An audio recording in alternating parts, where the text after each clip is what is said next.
Hello and I welcome you all. मेरा नाम है आयुष तिवारी। और यार कहीं ऐसा ना हो कि घर पे बैठ के आपको लग रहा हो कि प्रिपरेशन बहुत अच्छी चल रही है, लेकिन रियलिटी कुछ और हो। इसीलिए जेई प्रिपरेशन के दौरान दो चीज़ें जानना आपके लिए बहुत ज़रूरी है। पहला ये कि रोज़ कितने क्वेश्चंस की आपको प्रैक्टिस करनी चाहिए, और दूसरा ये कि एक चैप्टर से आपको कितने क्वेश्चन बनाने चाहिए। इस वीडियो में किसी भी टाइप की हवाई बातें नहीं होंगी कि ये कर लो, वो कर लो, ये हो जाएगा, वो हो जाएगा। जो कुछ भी मैं आपके साथ शेयर करूंगा वो कैलकुलेशंस पे बेस्ड होंगी, जिस पे आप 100% ट्रस्ट कर सकते हो। तो देखो यार, जिस भी एग्ज़ाम की आप प्रिपरेशन कर रहे हो, सबसे पहले आपको ये देखना चाहिए कि उसकी रिक्वायरमेंट क्या है। अगर हम सबसे पहले बात करें जेई मेंस की, तो 3 घंटे में आपको 75 क्वेश्चन अटेम्प्ट करने होते हैं। इसका मतलब 1 घंटे में 25 क्वेश्चन।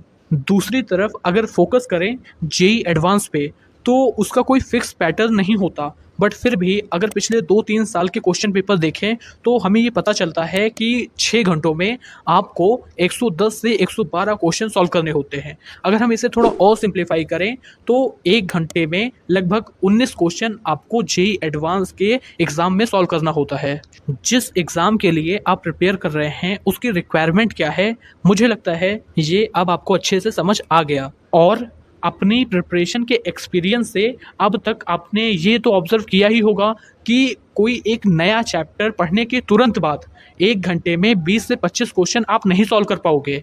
एग्ज़ाम हॉल में ऐसा इसलिए कर लेते हो क्योंकि उसके पीछे बहुत सारी प्रैक्टिस होती है। आप बहुत सारे मॉक टेस्ट दे चुके होते हो, घर पे बैठ के हज़ारों क्वेश्चंस की प्रैक्टिस कर चुके होते हो। इस पॉइंट ऑफ टाइम पे बस आप इतना समझो कि अगर कोई नया चैप्टर पढ़ते हो और उसकी प्रैक्टिस करने जाते हो, तो 1 घंटे में 8 से 10 क्वेश्चन से ज़्यादा नहीं सॉल्व कर पाओगे। हाँ, केमिस्ट्री की बात अलग है, हो सकता है उसमें 15-16 क्वेश्चन सॉल्व हो जाएँ, बट फिर भी अगर हम एवरेज निकालें तो 1 घंटे में सिर्फ आपसे 10-11 क्वेश्चन ही सॉल्व होगा। अब यार इतना सब डिस्कस करने के बाद अगर हम थोड़ा बहुत कैलकुलेशन करें तो उसका कंक्लूज़न यही निकलेगा कि अगर आप क्लास 11th में हो तो डेली 50 से 55 क्वेश्चन की आपको प्रैक्टिस करनी चाहिए। और ऐसा मत करना कि पीछे से सॉल्यूशन देख के क्वेश्चन कर रहे हो। जो भी करना उसे कॉपी में लिखना, टाइम देना और अच्छे से समझना।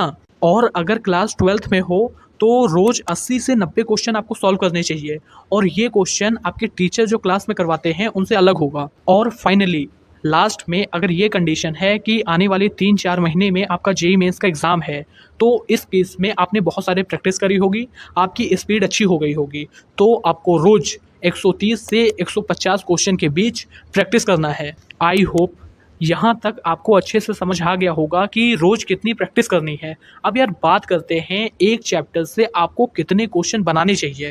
तो देखो, अगर हम जेईई सिलेबस को एनालाइज करें तो उसमें अप्रॉक्स 100 चैप्टर्स हैं। और अगर आपने नोटिस किया होगा तो एक चीज़ ऑब्जर्व करी होगी, वो ये कि किसी भी चैप्टर से जब आप 50-60 क्वेश्चन कर लेते हो तो उस पर्टिकुलर चैप्टर से नए क्वेश्चन बनने के चांसेस बहुत कम हो जाते हैं।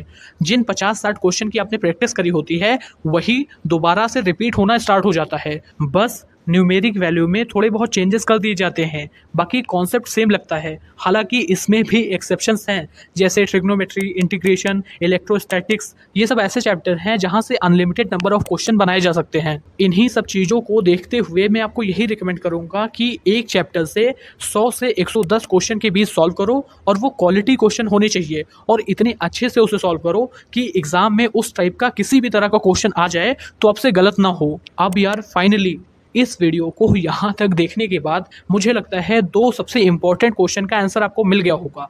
पहला ये कि रोज़ कितनी प्रैक्टिस करनी है, और दूसरा ये कि एक चैप्टर से कितने क्वेश्चन सॉल्व करने हैं वाया कैलकुलेशंस। मैंने एक एक चीज़ बहुत अच्छे से आपको एक्सप्लेन करी है। आई होप आपको चीज़ें समझ आई होंगी। इस वीडियो में फ़िलहाल इतना ही। मिलते हैं अगले वीडियो में किसी और टॉपिक के साथ। तब तक के लिए बाय बाय।